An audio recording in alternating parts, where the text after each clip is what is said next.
Welcome to the Big Success Show. Today, Jill Schlesinger on the dumb things smart people do with their money. Brought to you by financialfreedomtool.com. Tips to be your best with a professor and Mary-Lynn for your big success.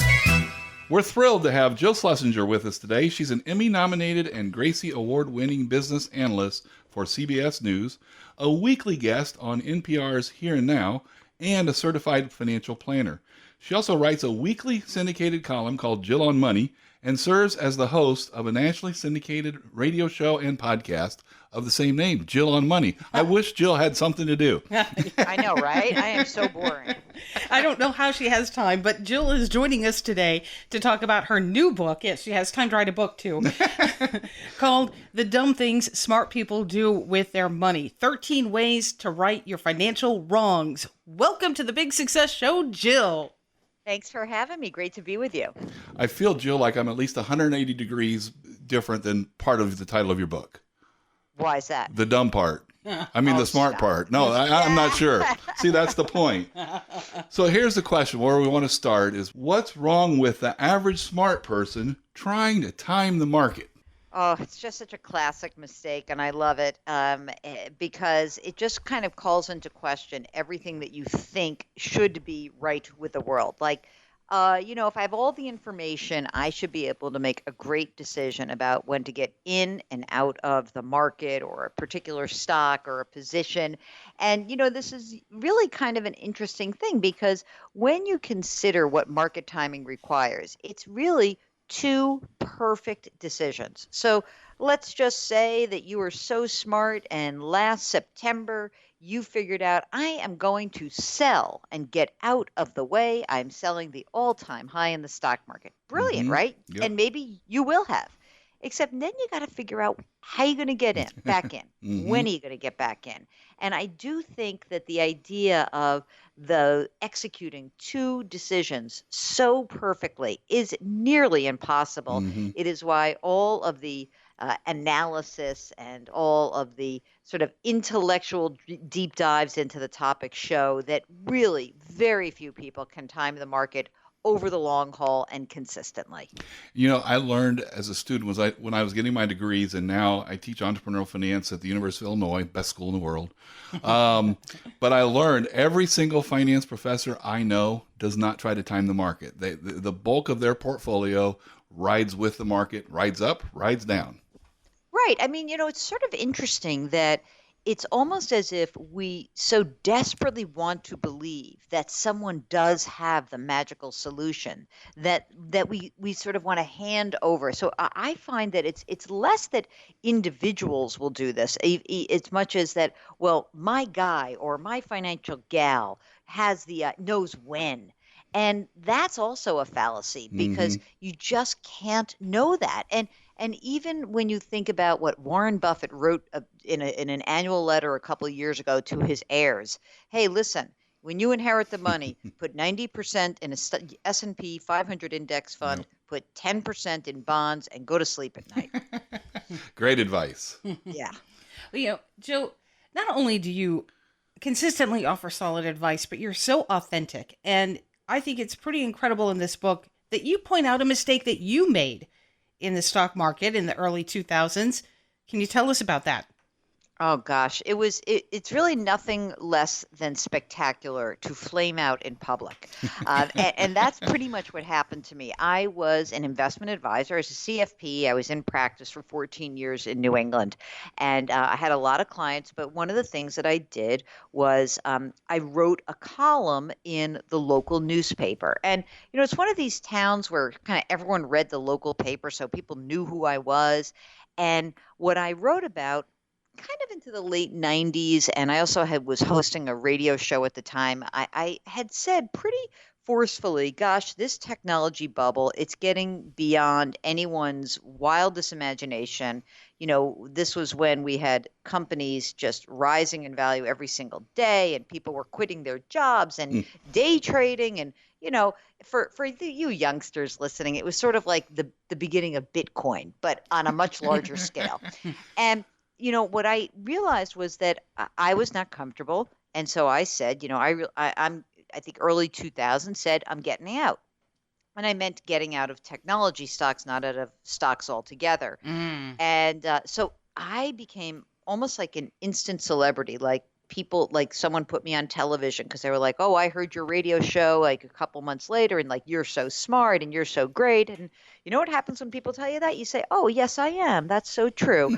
And it took me a really long time to admit this, but by the end of the year, I kind of got called out by some of the readers who said, "Hey, you never got back in, did you? And now you've missed this huge rally in the stock market from March, from when the market kind of bottomed out to missing the recovery." And I wrote a mea culpa at that time saying, I'll never do that again. I thought I was bigger than the market. I thought I could time the market. And, it didn't work out so badly because, frankly, losing less on the way down when you're having a cataclysmic bomb go off in your portfolio, if you just tend to lose less, even if you're late getting back in, you can probably be fine overall. But it still was a total wake-up call to me, and I never tried to time the market again. Well, and you have a term you use for your investment philosophy, and it's defensive driving. I love that. Tell us about that. Yeah, look, when I learned how to drive, my dad took me out and he basically said, "I know you think you're so smart. I know you think you can, you've got a great hand-eye coordination, but you're going to have to be defensive." And I really thought that what I really think of as defensive driving theory of investing is that, you know what? Let me set a reasonable financial goal. Then let me see how much risk I need to take to reach that goal. And I don't take on more risk because it seems fun, and I don't try to reach for the stars, but I don't take too little risk and not get myself where I need to go. But I need to create some sort of portfolio that can see me through big up markets, big down markets. And over time, if you do this and you have a passive approach to investing where essentially you are avoiding falling into big emotional traps, then you will be just fine. And, there are some people who, call my radio show or call my podcast and they talk about investing as if it were a sport or a game. And I just think that's a little bit perverse. I really do. I think that, this is not this is your life, right? And you don't want to put yourself in a place where you make a bad decision. It's one thing if you're playing tennis and you say, I'm going to go for it. And big deal, you lose a game. But you say, I'm going to go for it in your portfolio and you make a mistake, you can really hurt yourself. It seems like, I guess, do you feel this way too? Like, it seems like we have a married couple. Typically, one's a saver, one's a spender. Do you see in investing, do we kind of have one who's kind of really wanting to take a lot of risk and one that's like, oh boy, no, I don't want to take any risk? Yeah, let's get out now. Yeah. I think that I see a lot of different examples. I think that what's more, probably what's more common for me is I have one person who's really interested in what they're doing and the other person who's sort of outsourcing it to the partner. Like, all right, just do what you want. And then you can do this great thing, which is you can second guess your partner by after you've said do whatever you want and come back and say, how could you have done this to us? So, it's that's called the passive aggressive approach to a relationship. And you know what? That to me is really dangerous. And when you have people who have, one is much more aggressive than the other, I think a really happy medium is to say, hey, you know what? Why don't we figure out what we need to do to get where we need to go? Let's take the least amount of risk possible. And then you can have this fun money account, honey, and you can go nuts with it. And that fun money account, that like, oh, I'm going to take a Bitcoin flyer or I'm going to try to time the market, whatever it is that you're doing with that money, you presume that money goes to zero at the end of the year.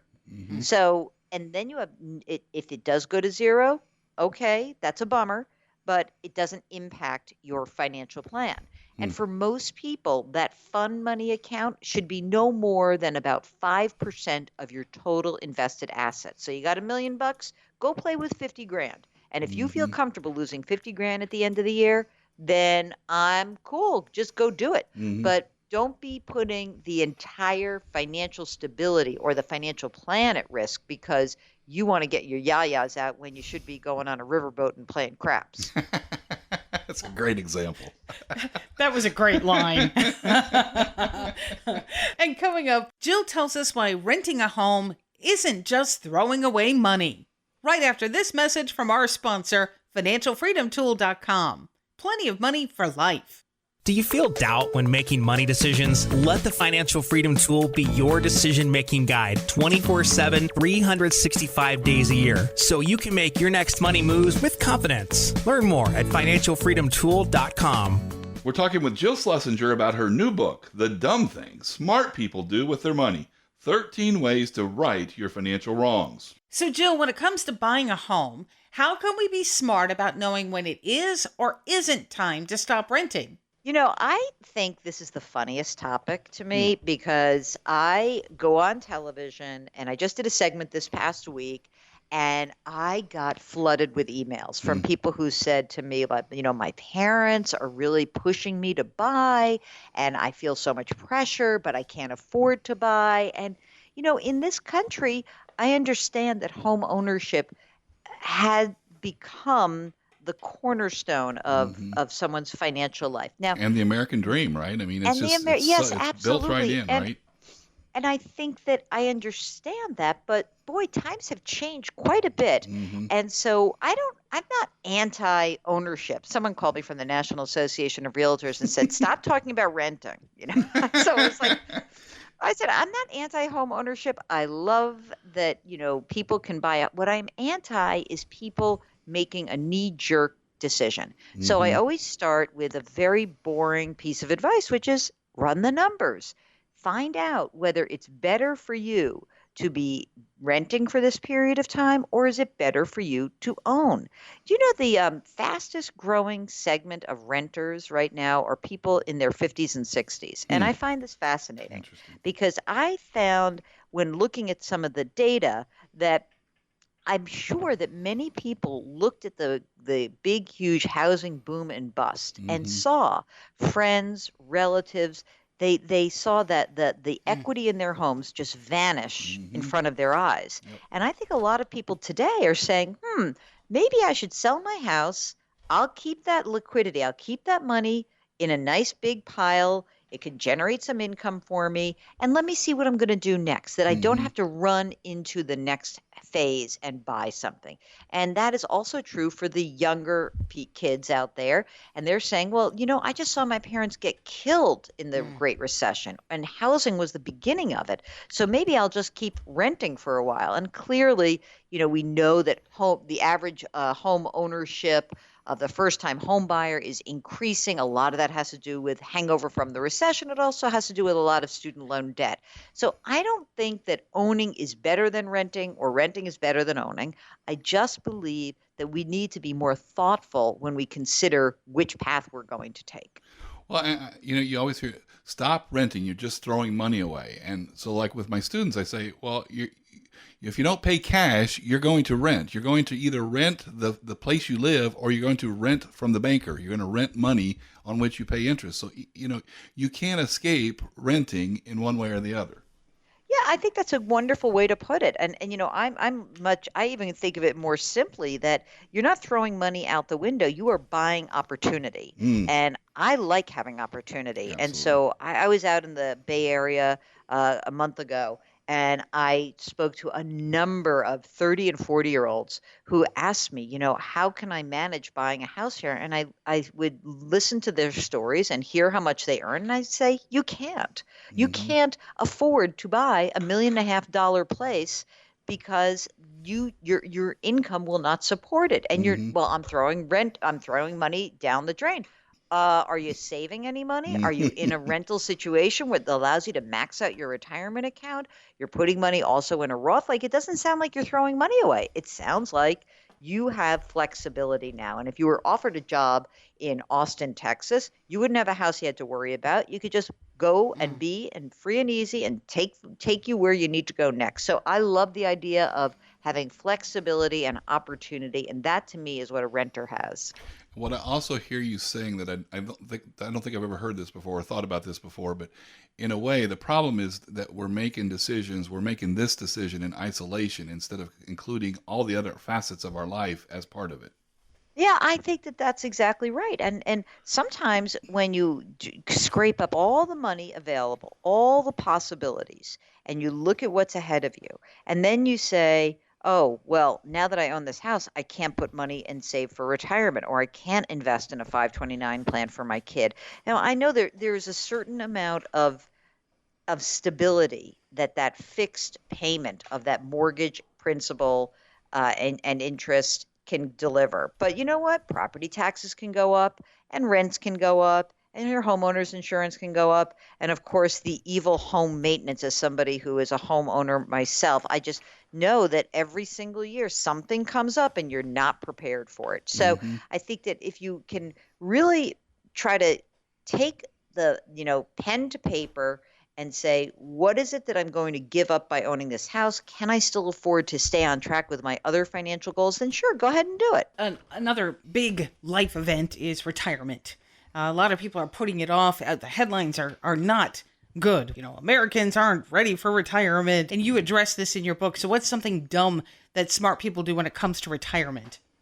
I will tell you, I went to speak to a number of my former colleagues, a lot of people I know who are still CFPs and CPAs and are in the business. And when I was writing the book, I started, well, what do you think is the big retirement mistake? And boy, to a person, it wasn't about they don't save enough, because I think that it's, obviously this is a skewed population, right? These are people who already have money.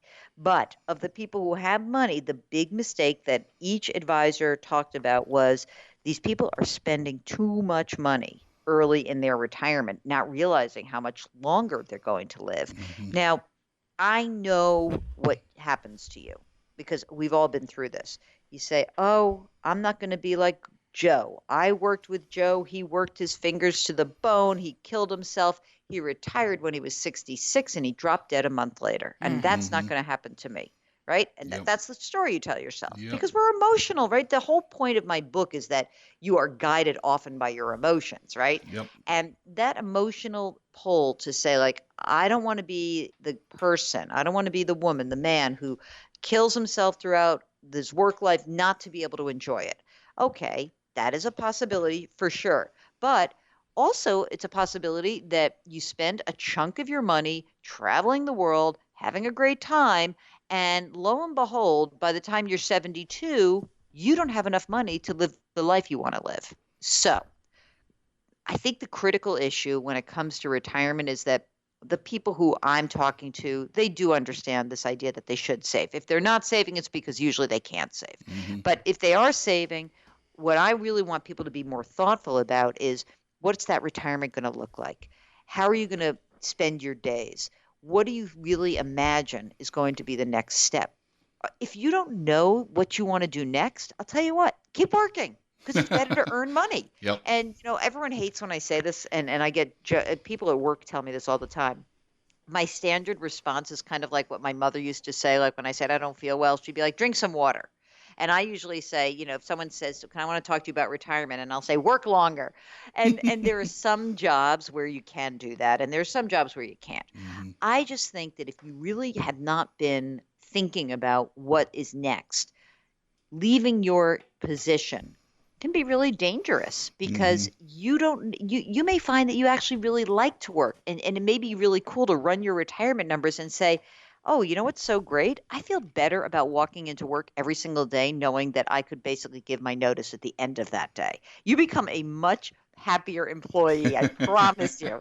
So I encourage people to run those retirement numbers and be realistic. I don't know about you guys, but I just find this whole idea when people say, I'm going to downsize, I just haven't seen it work out that well. I think a lot of people say, I'm going to sell my big house. So, you think I sell my big house in the suburbs and I'm going to downsize. And then they don't really downsize. They say, oh, I want to move into an over 55 community, and it has all these amenities, and it has this huge maintenance every month.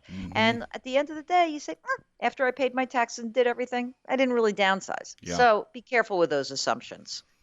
Well, I'll tell you, we've just gotten a taste of the valuable personal finance advice that Jill provides in her new book, The Dumb Things Smart People Do With Their Money, 13 Ways to Right Your Financial Wrongs. You can learn more by going to jillonmoney.com. Anything else to add, Jill?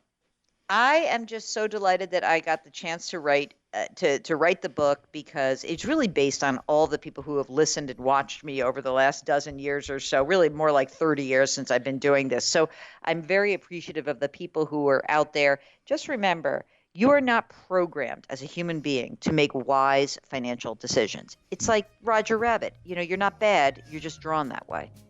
That's a great close. Jill, thank you so much for joining us today. We highly recommend the book to you, our audience. Thank you so much for having me. And we thank you for listening today. Until next time, Here's to your big success. Tips to be your best with the Professor and Mary-Lynn for your big success. Find big success at biggsuccess.com.